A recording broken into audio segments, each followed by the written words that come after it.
Today, I'll be talking about the permanent maxillary first premolars.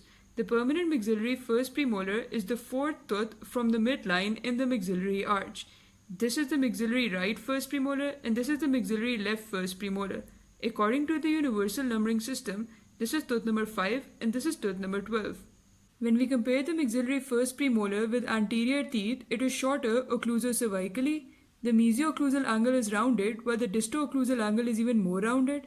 The cervical margin curves evenly towards the root apex. On the occlusal surface, a buccal cusp is present which divides the occlusal surface into mesio-occlusal and disto-occlusal slopes. The mesio-occlusal slope is longer than the disto-occlusal slope. This changes after iteration. On the buccal aspect, a buccal ridge is present. The mesiobuccal and distobuccal developmental depressions divide the buccal aspect into 3 buccal lobes. Imbrication lines are present in the cervical third. The height of contour is also located in the cervical third. Coming to the lingual aspect, it is convex in all directions, and compared with the buccal aspect, it is narrower mesiodistally and it is smaller in all dimensions. The distal surface is convex while the mesial surface may be concave. The cervical margin curves evenly towards the root apex. On the occlusal surface, a lingual cusp is present which is dividing the occlusal surface into mesio-occlusal and disto-occlusal slopes.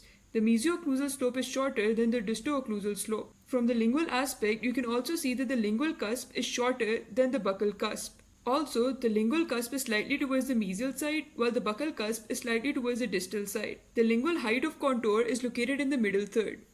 The mesial aspect is trapezoidal in shape. The buccal margin is convex while the lingual margin is in the form of an arc. This is because the lingual height of contour is located in the middle third.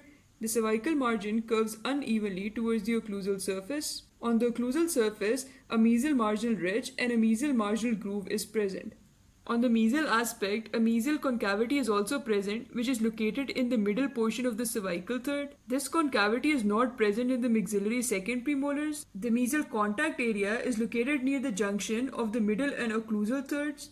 The contact area is roughly circular in shape and it is offset towards the buccal surface.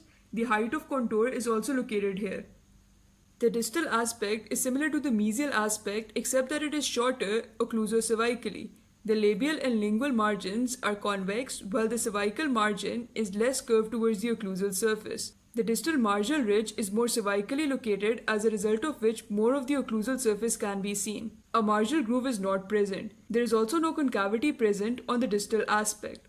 The contact area is ovoid in shape and it is larger than the mesial contact area. It is more cervically located, but it is still at the junction of the middle and occlusal thirds. The height of contour is also located here. The occlusal aspect is hexagonal in shape and it is wider buccolingually than it is mesiodistally. The buccal aspect is convex due to the presence of the buccal ridge. Slight concavities are present if the mesial and distal developmental depressions are deep enough. The lingual aspect is evenly convex. The proximal margins are straight. There is a slight concavity present on the mesial aspect due to the mesial marginal groove. The occlusal surface or table is bounded on the distal and mesial side by the marginal ridges and by the mesial and distal cusp ridges on the buccal and lingual sides. Coming to the occlusal surface, which is also called the occlusal table, we're going to talk about the buccal cusp, lingual cusp, cusp ridges, marginal ridges, transverse ridge, fossa, pits, and grooves. Starting with the buccal cusp, it is slightly towards the distal side and it is longer, sharper, and bulkier when compared with the lingual cusp. The buccal cusp has 4 cusp ridges: the mesial cusp ridge, distal cusp ridge, buccal cusp ridge, and lingual cusp ridge. The lingual cusp ridge is also called the buccal triangular ridge. The buccal cusp also has 4 inclined planes: the mesiobuccal inclined plane, the distobuccal inclined plane, the mesiolingual inclined plane, and the distolingual inclined plane. Out of these 4, only the lingual inclined planes are functional. Coming to the lingual cusp, it is normally smaller and more rounded when compared with the buccal cusp. The lingual cusp also has 4 cusp ridges and 4 inclined planes, and they are named in the same manner as those of the buccal cusp. Out of the 4 inclined planes, only the mesiolingual inclined plane is non-functional. Here you can see that this is the lingual cusp ridge and this is the buccal cusp ridge, and these are the triangular ridges, and together they are forming the transverse ridge. Here on the proximal boundaries of the occlusal surface, you can see the distal marginal ridge and the mesial marginal ridge. The mesial marginal ridge is normally shorter. The permanent maxillary first premolars exhibit two fossa, the mesial triangular fossa and the distal triangular fossa. The mesial triangular fossa is normally deeper and it is bounded by the mesial marginal ridge, the transverse ridge, and the mesial cusp ridges of the two cusps.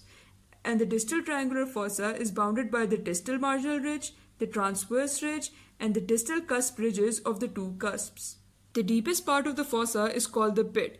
This is the mesial pit, which is the point of union of four primary or developmental grooves, and this is the distal pit, which is the point of union of three primary grooves. Now coming to the grooves, first let's talk about the primary grooves. This is the central groove. This is the mesiobuccal triangular groove. This is the mesiolingual triangular groove, and this is the mesial marginal groove. On the distal side, this is the distobuccal triangular groove, and this is the distolingual triangular groove. The other grooves that you can see are the secondary or the supplemental grooves. Coming to the root, the maxillary first premolars commonly have a bifurcated root, but three types of roots are seen. Type 1 is the single root, which is straight and has a blunt apex. The buccal and lingual surfaces are convex, while the mesial and distal surfaces are concave. The concavity on the mesial surface is more pronounced and forms the root concavity. The midroot section is kidney-shaped. The buccal and lingual surfaces are convex, while the distal surface is straight or slightly concave, and the mesial surface is concave. Type 2 is the bifurcated root, which is also the most common one. In this, the root trunk, which is this area from the cervical line to the point of branching, basically divides into a buccal and a lingual root branch. Both branches are convex in all directions, while the buccal branch is generally larger in size, but both are equal in length. The midroot section shows that both branches are rounded, while the buccal branch is greater in circumference. Type 3 is the laminated root, which resembles type 2, except that in this, the buccal and lingual root branches are joined by a lamination. A lamination is a thin connection between the main portions of the root structure. There are a lot of variations in this root type.